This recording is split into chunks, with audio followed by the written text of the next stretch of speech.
শাকিব খানের মার্কিন নায়িকা ভারত গিয়ে কি বললেন?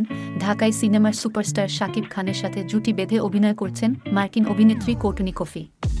কিছুদিন আগে রাজকুমার সিনেমার শুটিংয়ে অংশ নিতে প্রথমবার বাংলাদেশে আসেন তিনি। শুটিং শেষে আবারও যুক্তরাষ্ট্রে ফিরে যান এই নায়িকা। তবে সেখান থেকে আবার ভারতে গেলেন কৌটুনী। মার্কিন অভিনেত্রী কৌটুনী কফি বাংলাদেশে এসে ভীষণ মুগ্ধ হয়েছিলেন।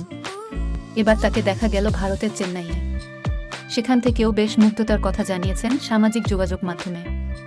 অনেকে ধারণা করছেন মার্কিন এই সুন্দরী ভারতের চেন্নাইয়ে গিয়েছিলেন সিনেমার শুটিংয়ের কাজেই। কৌটুনী কফির প্রিয় জায়গা ভারত, তেমনটাই তিনি লিখলেন সামাজিক মাধ্যমে। তিনি লিখেছেন, প্রিয় ভারত, অবশেষে তোমার সঙ্গে দেখা হলো। এর আগে বাংলাদেশ নিয়ে মুগ্ধতা প্রকাশ করে তিনি বলেছিলেন, যখন বাংলাদেশে আসার জন্য বিমানে উঠি তখনই মনে হচ্ছিল যে অন্যরকম এক অভিজ্ঞতার মুখোমুখি হতে যাচ্ছি। এখন পর্যন্ত সবকিছু দারুণ, তবে আমি যতটা প্রত্যাশা করেছিলাম তার চেয়েও অনেক বেশি ভালো ছিল।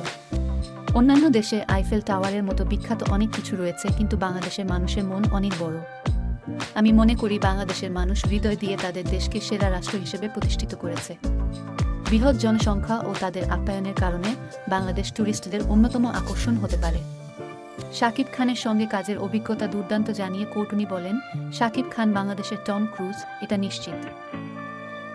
সে কাজের প্রতি খুবই ডেডিকেটেড এবং প্রফেশনাল। এছাড়া একজন সহশিল্পী হিসেবে পারফেক্ট।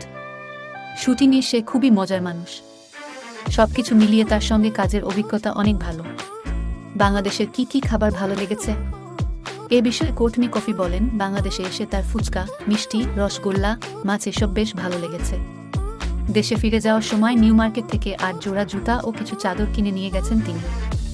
আরশাদ আদনান প্রযোজিত রাজকুমার সিনেমাটি পরিচালনা করছেন হিমেল আশরাফ। 2024 সালের ঈদে মুক্তি পাবে বিগ বাজেটের এ সিনেমাটি।